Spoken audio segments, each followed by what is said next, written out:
Well. How's it going, everybody? Look what I found here. This is from True North, and it just dropped this morning. The title of this says, Federal Court Declares Trudeau's Use of Emergencies Act Unconstitutional. What took them so long, huh? We've been saying this for how long? But anyways, let's read, shall we? It says, in a long-awaited decision, the federal court has ruled the measures Prime Minister Justin Trudeau evoked under the Emergencies Act were unreasonable and unconstitutional. The decision follows an application. Let me move this up so you can read this with me. The decision follows an application for judicial review launched by the Canadian Constitution Foundation, the Canadian Civil Liberties Association, and several other applicants in 2022 after the emergency's measures were used to end the Freedom Convoy protests in Ottawa. The measures controversially allowed the government to freeze the bank accounts of protesters.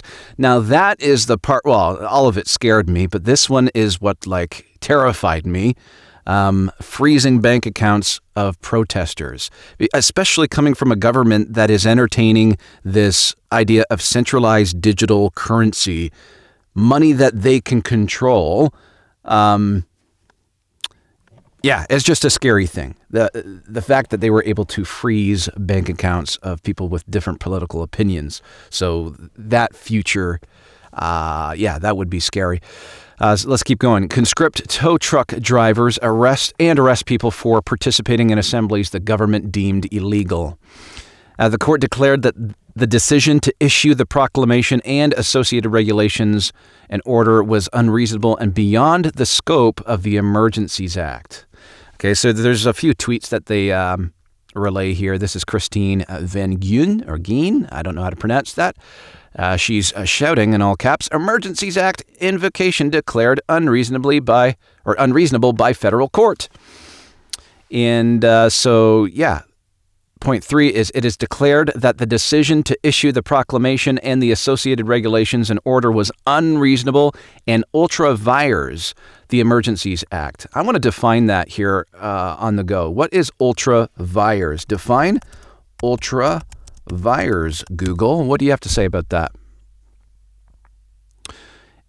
My internet's being slow. That's perfect. Here we go. Acting or done beyond one's legal power or authority. Sounds like a fancy word for abuse of power. Awesome. That's good to know. So let's keep reading. Ultra vires the Emergencies Act. So abuse of power of the Emergencies Act. It is declared that the regulations infringed Section 2B of the Charter. So let's read Section 2B, which let's scroll up. I have the Charter open here, ready to go. Up here. 2B, freedom of thought, belief, opinion, and expression, including freedom of the press and other media of communication. Okay, so it deemed that it infringed that. And what else? And declared that the order infringed Section 8 of the Charter, and that neither infringement, so neither of these, was justified under Section 1 of the Charter. So let's look at Section 8 first. So let's scroll down. Section 8, everyone has the right to be secure against unreasonable search or seizure, which that happened a lot during those few weeks in Ottawa and in Coutts, Alberta, right, and all the places where it was going on. So let's go back. Actually, it said none of them were justified under Section 1. So let's read Section 1. This is the one I harped on a lot. So let's read it. Section 1 of the Charter. Let me zoom in so we can all... is that too close? That's probably perfect. The Canadian Charter of Rights and Freedoms and guarantees the rights and freedoms set out in it, subject only to such reasonable limits prescribed by law as can be demonstrably justified in a free and democratic society. So this is what this means, right? There's 4 criteria that stand out for me in this free and democratic society. That means our MPs, the people that we, as the Canadian people, we put into office, we use our vote, right? That's the free and democratic society part of it. So those people need to be involved. They need to go to the parliaments and have a voice to debate, to vote themselves, and have a say in what's going on with what is decided as reasonable limits, right? So if we look at the pandemic, for example, where they said lockdowns are going to be this long, but then it ended up being longer and then shorter, and just everywhere. There was no reasonable limits. There was no set time in place, no real plan. And it's because they didn't have a free and democratic society. In fact, during the pandemic, all 14 parliaments were closed. They didn't get together for this stuff. And so they trampled over the charter because they thought they knew what was best. And that's reasonable limits prescribed by law. So together as a parliament, as the people we vote into office, they have to enact new laws if they're necessary to deal with what we're dealing with. But again, they couldn't get together. They couldn't get together, but they should have. They should have had a seat at the table to decide what laws that they were going to insert into our society to navigate through the pandemic, but they didn't. And so they enforced a lot of things that weren't law. So that's hopefully another thing that's going to come down the pipe soon.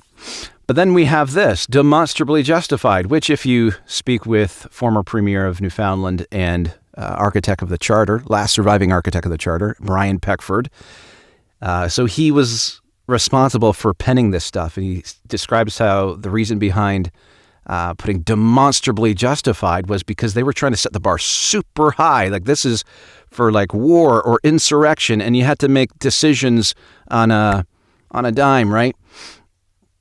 And so how do you decide what's demonstrably justified? Well, you talk about it, you debate it, you discuss it in a free and democratic society. So you can see a lot pivots on Section 1 of the Charter. So if that's being trampled on, it's not good. It's not good. So anyways, let's keep reading here. Again, this is True North if you want to read that yourself. It was posted this morning, January 23rd, 2024. That's the title. Federal Court declares Trudeau's use of Emergencies Act unconstitutional. All right. So that's basically it. I just wanted to read, I think someone else's. Yeah. So this is this is a True North contributor, I believe. He says, wow, this is a damning portion of the federal court's Emergency Act ruling. The court is saying that the Emergency Act is a last resort tool meant to be used when all else fails. The government can't just use it because it's convenient or seems better than other options. So you can go to Twitter and, X, and read his tweet. But yeah, apparently this is what we've been saying. There were other measures that they could have taken. There were other routes to be taken before whipping out the weapon that they did, obviously referring to the Emergencies Act. It's not to be used for that. This was an abuse of power. And so, yeah, this is awesome, guys. This is awesome. This is what we've been waiting for. It's sad that it takes so long for the truth to come out. What's it been? It's 2024. This happened. Too long. And so chalk this one up. This is a victory for Canada. This is a victory for freedom. So go ahead, share this around. Share it with your friends and family. Get the word out that we haven't forgotten about this stuff. A lot of these people are hoping we forget about this stuff, but we must keep this at the forefront of their mind to let them know that, no, we're watching you. And just because you think we're wrong in this moment doesn't mean, 2 years now? Doesn't mean 2 years from now that you're going to be so embarrassed. And so, yeah, shame on you. Shame on you if you had any support in this fiasco at all of supporting Justin Trudeau using and abusing this power. Shame on you. You should be ashamed of yourself. But, hey, you know what? Everybody makes mistakes, so you just have to admit it. Anyways, you guys have a great rest of your day. I know I'm going to have a good day. This has kind of put me in a good mood, so you guys, hopefully you have a good mood about this as well. So take care, God bless you, and go in peace. Bye.